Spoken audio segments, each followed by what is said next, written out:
वितरण के लिए माध्यिका से माध्य विचलन निकालना। तो ये कुछ अलग नहीं है, जब हमने पिछला क्वेश्चन 6 नंबर बनाया है ना, वही सेम क्वेश्चन यहाँ भी है, इसमें कोई अंतर नहीं है। तो इस क्वेश्चन को चलिए देखते हैं, बहुत ही सिंपल सा क्वेश्चन है यह आपका। ठीक है, इसको देखते हैं हम लोग, चार्ट बना लेते हैं इसका। तो 5 को कॉलम ले लेते हैं। ठीक है, अब देखिए इसमें क्या है, एक्चुअल में ये आपका वर्गीकृत अवर्गीकृत बराबरता बंटन है, लेकिन सजाया हुआ नहीं है, फर्क यही है। इसलिए आप लोग गड़बड़ कर दोगे, इसीलिए इस तरह का दिया है कि आपको बेवकूफ बना सके क्वेश्चन। देख रहे हो ना, यहाँ जो आयु दी गई है ना, आयु एक्चुअल में ये क्या है, आपका एक्स आई ही है, चर मान ही है। और ये जो विद्यार्थियों की संख्या दी गई है उसकी क्या है, बराबरता है, विद्यार्थियों की संख्या। तो हमें पहले इसमें सजा लेना होगा, यही है आपका एफ आई। तो सजाना क्या होगा, इसमें देखिए सबसे छोटा चर मान जो है 13 आयु है, 13 के बाद 14 तो नहीं है, 15 है, 15 है, 16 है, 17 है, 18 है और फिर 20 है।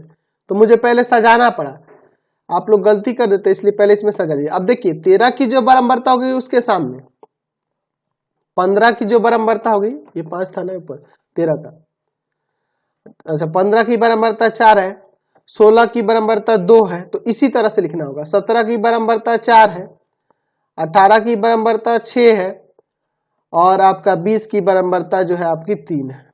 ठीक है, अब यहाँ पे निकालेंगे कम्युलेटिव फ्रीक्वेंसी। 5 5 4 9, 9 2 11, 11 4 16, 11 4 15, 11 4 15, 15 6 21 और ये 3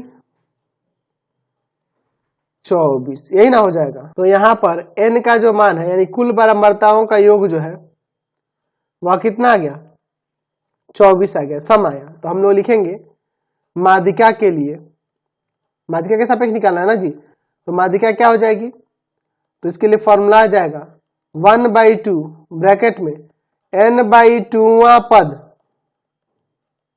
प्लस में n/2 प्लस 1वां पद, समझे ना, क्योंकि यह n का मान सम संख्या प्राप्त हो रहा है। ठीक है, तो 1/2 ब्रैकेट में हो जाएगा 24/2वां पद और प्लस में 24/2 प्लस 1वां पद, प्लस 1वां पद। ठीक है, तो कटेगा 12 और यहाँ कटेगा 12 एक 13 हो जाएगा। तो 12वां पद और हमें 13वां पद देखना होगा। तो 11वां पद तक ये 16 है, 12वां 13वां 14वां 15वां तक कौन है, 17 है। तो यहाँ भी 17 और यहाँ भी 17, 17 17 34, तो 1/2 गुना 34 कट जाएगा 17 बार में, यानी माध्यिका कितनी आ गई, 17। m का मान कितना हो गया, 17। अब क्या निकालेंगे, तो एक्स आई में से माध्यिका को घटाएंगे, विचलन जो हो रहा है उसको निकालेंगे।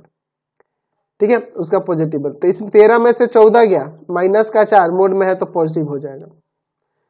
15 में से 17 गया है ना, 13 में से 17 घटा लिया, फिर 15 में से 17 घटाइएगा तो माइनस का 2 मोड में है तो पॉजिटिव हो जाएगा, प्लस का 2 हो जाएगा।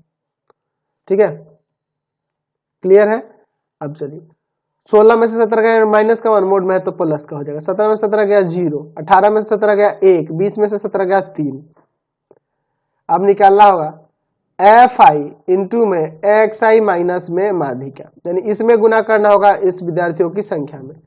तो 5 का 20, 5 का 20, 4 दूना 8, 2 एकम 2, 4 में 0 से होगा 0, 6 कम 6 और 3 तिया 9। चलिए अब इसको जोड़ते हैं, तो ये जुड़ के क्या निकलेगा, sigma F I x I minus माध्यिका। चलिए इसको जोड़ते हैं, तो देखो ना यहाँ पर क्या हो जाएगा, 20 8 28 और 2 30, 30 और 6 36 और 36 और 9, 36 और 9 आपका हो जाएगा 45। ठीक है, चलिए तो आगे आप इसे सॉल्व कर देते हैं। तो लिखेंगे मीन डेविएशन किसके सापेक्ष, मीडियन के सापेक्ष, क्या हो जाएगा, sigma F I x I minus में माध्यिका और बटा में सिग्मा एफ आई। तो इसका मान है ऊपर, इसका मान है 45, ये निकला है ना, और सिग्मा एफ आई आएगा 24। ठीक है, 3 से भाग होगा, 3 बटे 24 और 15 45। तो 15 में 8 से भाग करेंगे तो 1.875 आ जाएगा। ये आपका क्या आ जाएगा, माध्यिका के सापेक्ष माध्य विचलन। समझ गया, कोई दिक्कत नहीं है। तो इस वीडियो को हम लोग यहीं पे एंड कर देते हैं, या आपका अगले वीडियो में आगे क्वेश्चन को मैं बता दूंगा। आपके 3 चैनल है, तीनों को सब्सक्राइब कर लेना। पहला है पाथ फाइंडर क्लासेस छपरा, दूसरा है आपका भारती भवन रविकांत सर, भारती भवन रविकांत सर, रविकांत सर, और तीसरा चैनल है रविकांत सर के नाम से। तीनों चैनल को सब्सक्राइब करेंगे। इससे रिलेटेड वीडियो के लिए सीधे डिस्क्रिप्शन में जाएंगे और इससे संबंधित नोट्स के लिए गूगल पे जाकर सर्च करेंगे www.ravikantsir.in, और यहां पर जाकर आप सभी क्लासेस के नोट्स और उनके पीडीएफ को डाउनलोड कर सकते हैं और पढ़ भी सकते हैं।